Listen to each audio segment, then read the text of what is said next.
اعوذ باللہ من الشیطان الرجیم بسم اللہ الرحمن الرحیم اتل ما اوحی الیک من الکتاب واقم الصلاة ان الصلاة تنہی عن الفحشاء والمنکر ولذکر اللہ اکبر واللہ یعلم ما تصنعون صدق اللہ العظیم۔ خلاصہ قرآن حکیم کے حوالے سے آج 21ویں پارے کے مضامین کا خلاصہ بیان کیا جا رہا ہے۔ 21ویں پارے کے آغاز میں سورۃ العنکبوت کی آیت نمبر 45 کو بیان فرمایا، جس میں کہا گیا کہ اے مسلمانوں، قرآن کریم کی تلاوت کرو، نماز قائم کرو، اور نماز کا فائدہ یہ ہے کہ وہ بے حیائی، برے کاموں سے روکنے والی ہے۔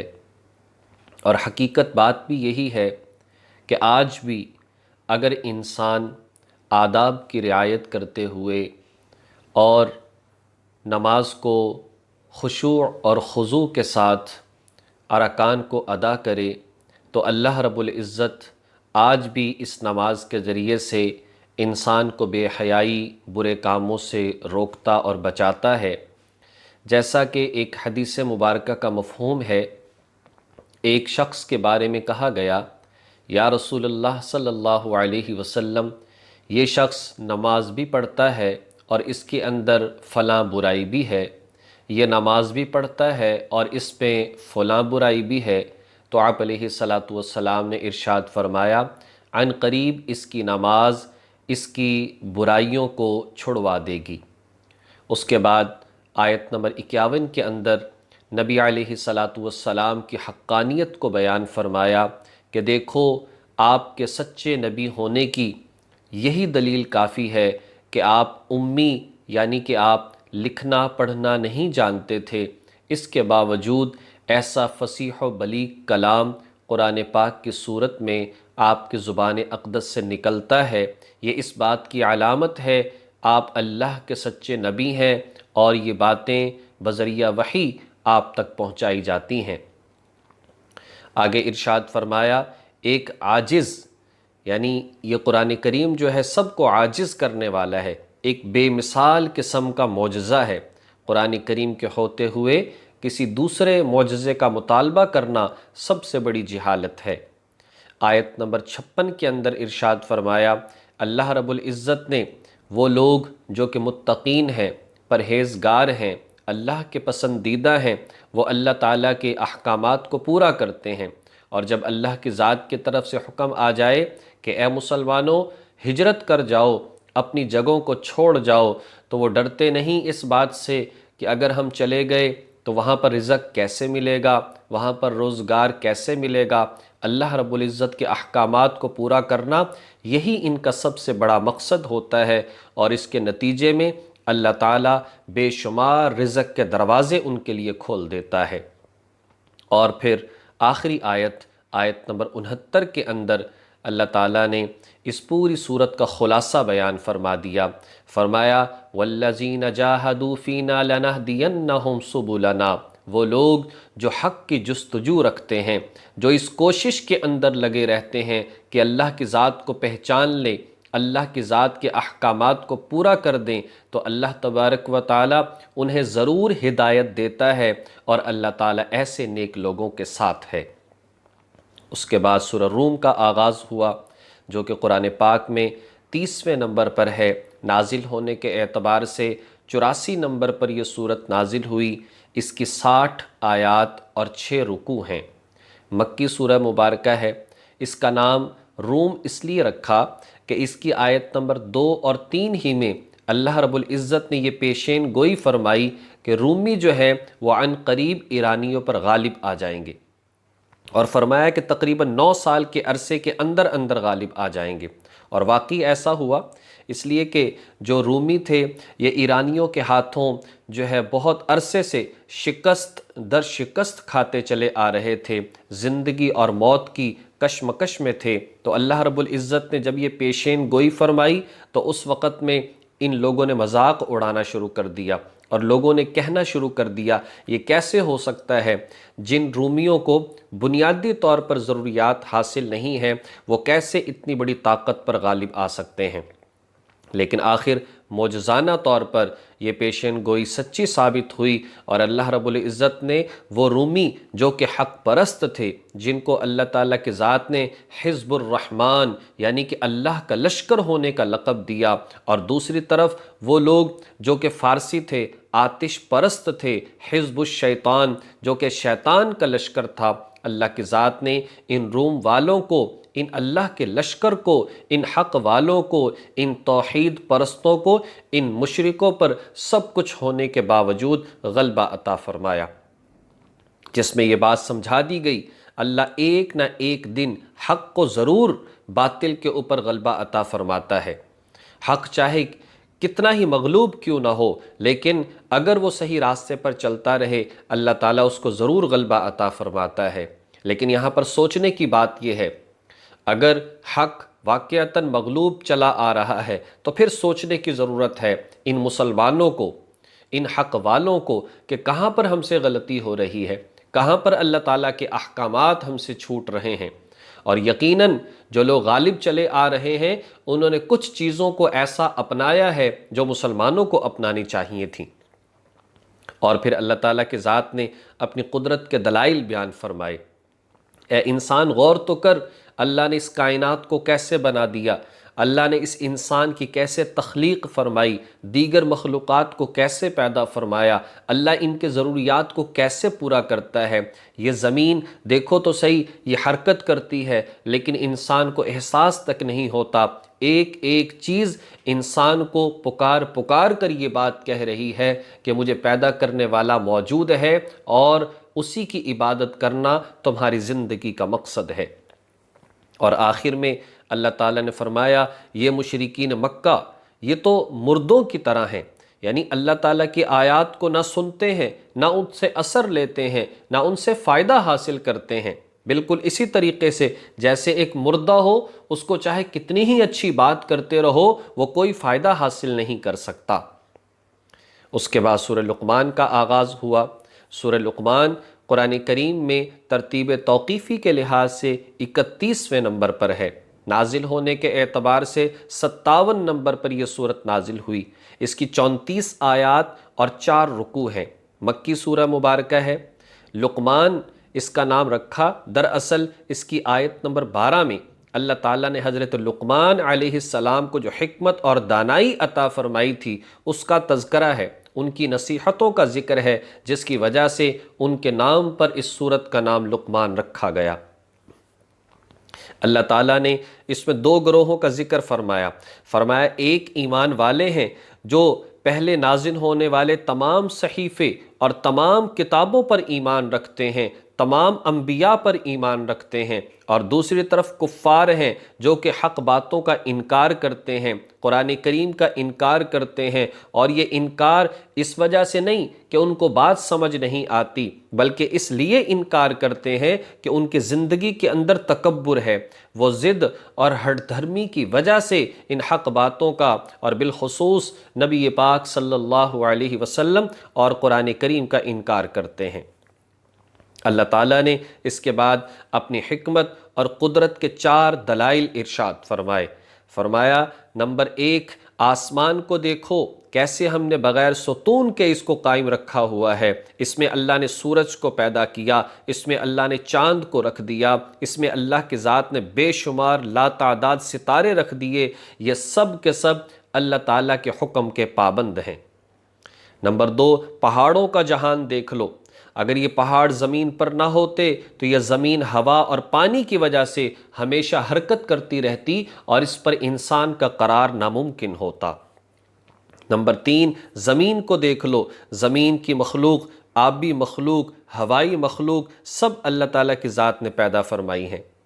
اور نمبر 4، بارش کا نظام، یعنی پانی کا پورا نظام ہے، کیسے بارش برستی ہے، کیسے زمین کے اندر جذب ہو جاتی ہے، پھر کیسے پہاڑوں کے اوپر برف جم جاتی ہے، کس طرح سے پگھلتی ہے، کیسے دریاؤں کے اندر آتی ہے، پھر کیسے بخارات اڑتے ہیں، پھر اوپر بادل بن جاتے ہیں، اور پھر کیسے پانی دوبارہ سے برستا ہے۔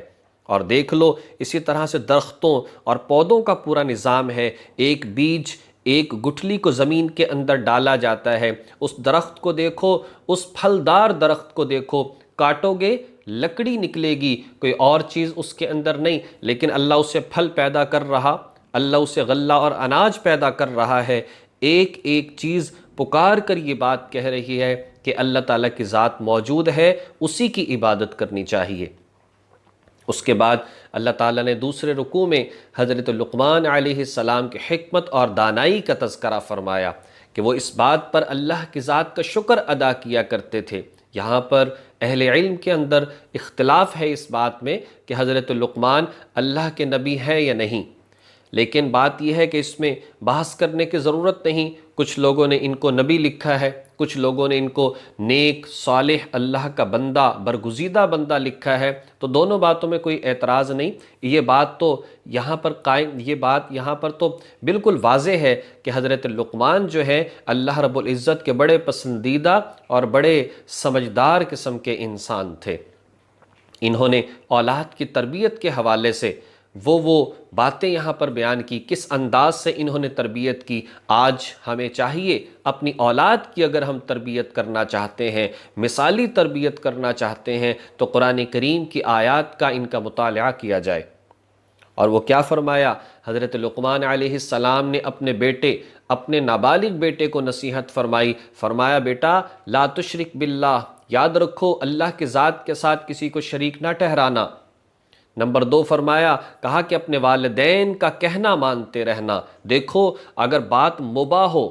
یعنی وہ نہ نیکی سے تعلق رکھتی ہے نہ گناہ سے تعلق رکھتی ہے، والدین ایسی چیز کا حکم دیں تو ضرور والدین کی بات ماننا، نیکی کا حکم دے ضرور والدین کی بات ماننا۔ ہاں اگر وہ کسی گناہ کی چیز کا حکم دیتے ہیں تو لا طاعت لمخلوق فی معصیت الخالق، پھر ان کی بات ماننے کی اجازت نہیں ہے۔ نمبر 3 ارشاد فرمایا، کہا کہ دیکھو کسی گناہ کو چھوٹا سمجھ کر مت کرنا، ہر چھوٹے سے چھوٹے گناہ سے بھی بچنے کی کوشش کرتے رہنا۔ نمبر 4 فرمایا کہ اے میرے بیٹے نماز قائم کرنا، نماز قائم کرنا۔ نمبر 5 فرمایا اچھائی کا حکم کرتے رہنا اور برائی سے خود بھی رکنا اور دوسروں کو بھی روکتے رہنا۔ نمبر 6 آیت نمبر 17 کے اندر ارشاد فرمایا، کہا کہ اگر کوئی تکلیف آ جائے، کوئی پریشانی آ جائے، اس پر صبر کرنا، اور یہ صبر کرنا بڑی ہمت کے کاموں میں سے ہے۔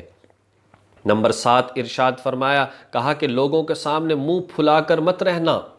لا تصاعر خدک للناس، اپنے چہرے کے تاثرات جو ہیں ان کو اچھا رکھنا۔ ایسے نہیں کہ انسان ویسے ہی منہ پھلا کر بیٹھا رہے اور جو ہے لوگوں کو ایسے محسوس ہوتا رہے کہ پتہ نہیں کس پریشانی میں ہے، غصے میں ہے، تو چہرے کے امپریشن جو ہیں، چہرے کے جو تاثرات ہیں ان کو اچھا بنانا۔ اور نمبر 8 فرمایا کہ زمین پر اترا کر نہ چلنا، تکبر سے نہ چلنا بلکہ عاجزی کے ساتھ چلنا۔ نمبر 9 فرمایا چلنے میں اعتدال پیدا کرنا، چلنے میں درمیان، نہ تو انسان اتنی رفتار سے کہ دوڑ رہا ہو، نہ اتنا سست رفتار چل رہا ہو کہ ساتھ چلنے والا پریشان ہو جائے، درمیانی رفتار میں چلے۔ اور آگے فرمایا اپنی آواز کو آہستہ رکھو، اپنی آواز کے اندر خوبصورتی پیدا کرو، ایسا نہیں ایک چیخنا چلانا یہ کوئی مناسب بات نہیں ہے، ورنہ گدھا بہت زیادہ اونچی آواز سے چیختا اور چلاتا ہے لیکن اس کی آواز سب سے زیادہ بری ہے۔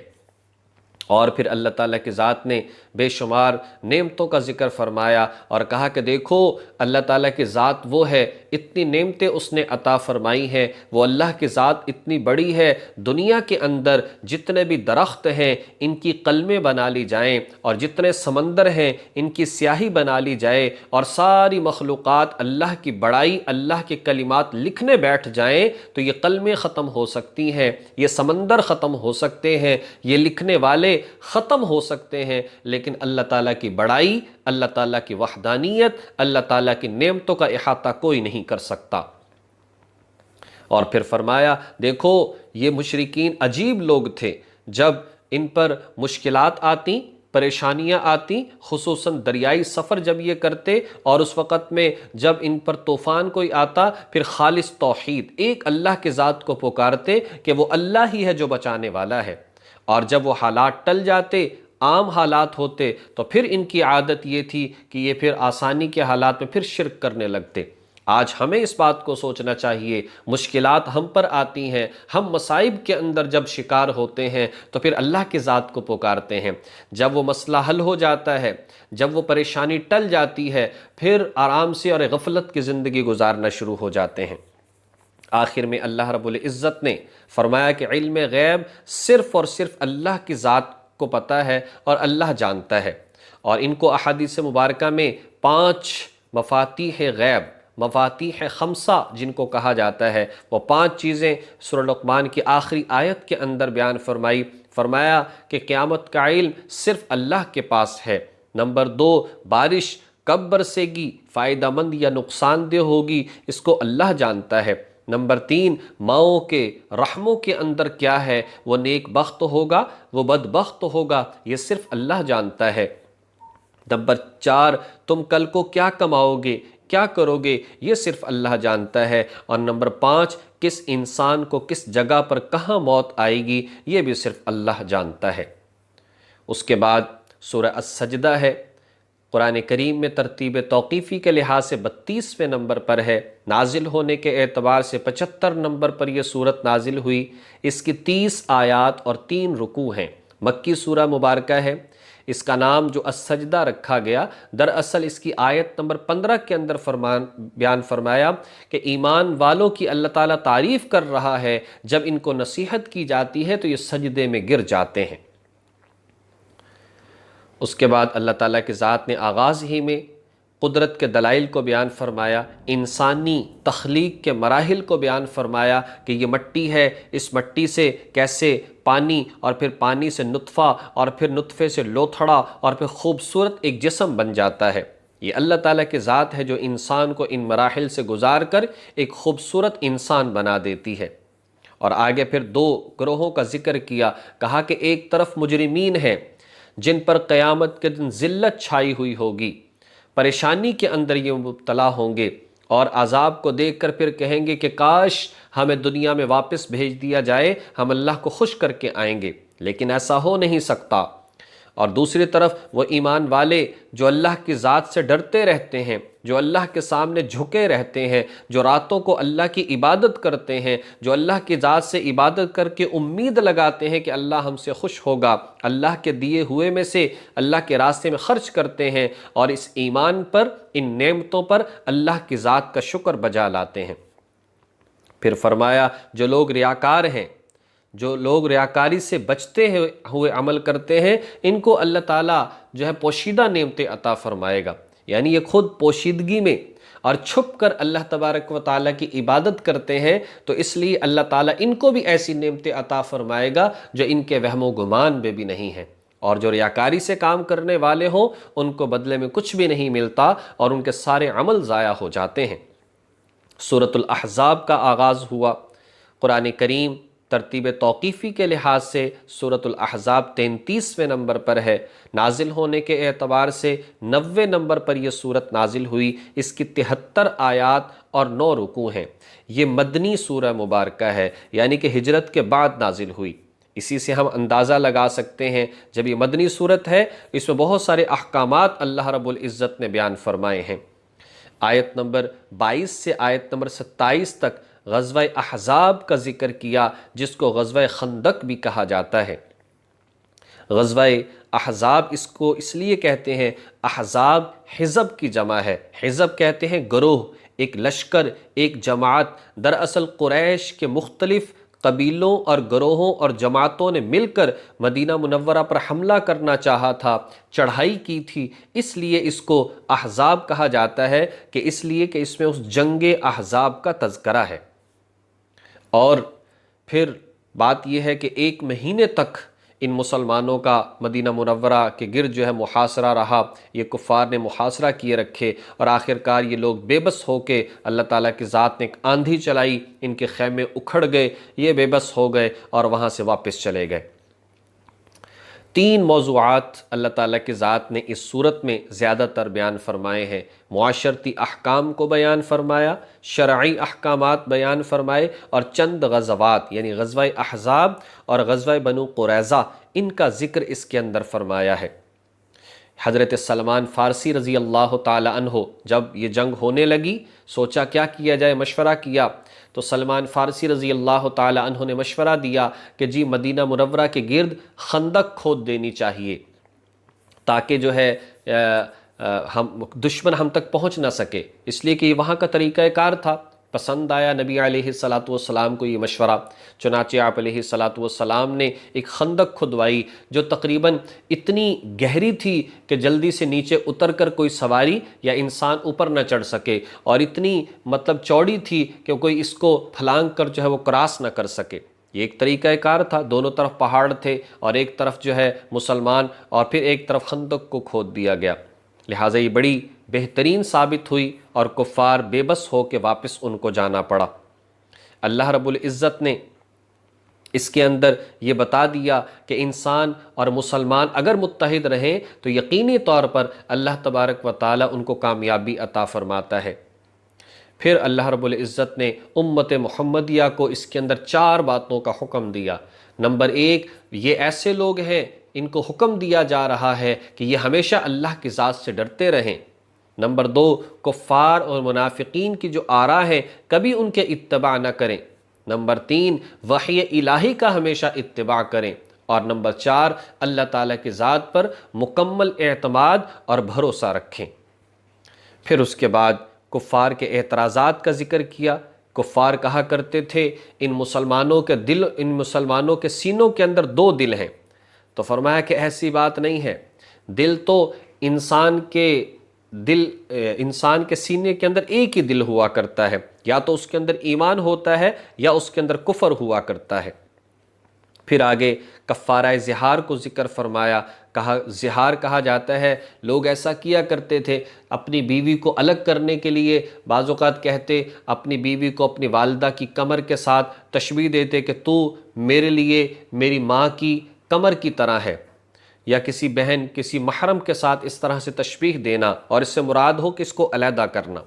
مطلب یہ ہے کہ جب ایسے کہے گی اور اس کے بعد پھر یہ ہمیشہ کے لیے الگ ہو جائے گی۔ تو اللہ رب العزت نے یہاں پر حکم دیا، اس کو زہار کہا جاتا ہے کہ کوئی اپنی بیوی کو کسی محرم کے ساتھ تشبیہ دے، اپنی ماں کے ساتھ، اپنی بہن کے ساتھ تشبیہ دے، اور پھر کہے کہ تم مجھ سے الگ ہو، اور نیت اس سے اس کی یہ مراد ہو کہ یہ میرے لیے بالکل ایسے ہی حرام ہے جیسے میری ماں کا میرے ساتھ نکاح حرام ہے۔ تو اللہ تعالیٰ نے فرمایا ایک تو اس طرح کرنا نہیں چاہیے، لیکن اگر ایسا ہو جائے اس کے لیے مستقل طور پر یہ حرام نہیں ہو جاتی، بلکہ اس کا کفارہ ادا کیا جائے تو وہ دوبارہ سے بیوی اس کے لیے حلال ہو جاتی ہے۔ اور وہ کفارہ کیا ہے؟ یا تو یہ کہ غلام آزاد کیا جائے، لیکن اب اس کا تو سلسلہ ہے نہیں۔ دوسرا یہ ہے کہ 60 روزے رکھے جائیں، 2 ماہ کے مسلسل روزے رکھے جائیں۔ اور تیسرا یہ ہے کہ 60 مساکین کو 2 وقت کا کھانا کھلایا جائے۔ جب ایسا کر لوگے، کفارہ ادا کر دیا، تو وہ بیوی تمہارے نکاح میں ہے۔ دوسرا حکم ایک اور دیا متبنہ کے بارے میں۔ متبنہ دراصل کہا جاتا ہے منہ بولے بیٹے کو۔ نبی علیہ السلام نے اپنا ایک زید بن حارثہ رضی اللہ تعالیٰ عنہ کو اپنا بیٹا بنا رکھا تھا، تو لوگوں نے کہنا شروع کر دیا یہ آپ کے سگے بیٹے ہیں، سگے بیٹوں کی طرح پکارنا شروع کر، زید بن محمد کہنا شروع کر دیا۔ تو فرمایا کہ اس بات کی اجازت نہیں ہے، اگر کوئی اس طریقے سے بیٹا بنا بھی لے کوئی ایسی غلط بات نہیں، لیکن اس کو پکارا اس کے پہلے باپ کے ساتھ جائے گا اور اس کا وراثت کے اندر بھی حصہ نہیں ہوگا۔ پھر اس کے بعد اللہ تعالیٰ نے فرمایا کہ نبی علیہ السلام کے جتنی بھی ازواج ہیں، ازواج مطہرات، یہ ساری کے ساری امت کی مائیں ہیں، اور ان کے ساتھ نکاح امت کے لیے حرام ہے۔ مزید اس کا حصہ جو ہے وہ اگلے پارے کے اندر آ رہا ہے۔ اللہ رب العزت ہمیں اس قرآن کریم کے مضامین کو سمجھ کر ان کو سمجھنے کی، عمل کرنے کی اور آگے پھیلانے کی اللہ توفیق عطا فرمائے۔ وآخر دعوانا ان الحمد للہ رب العالمین۔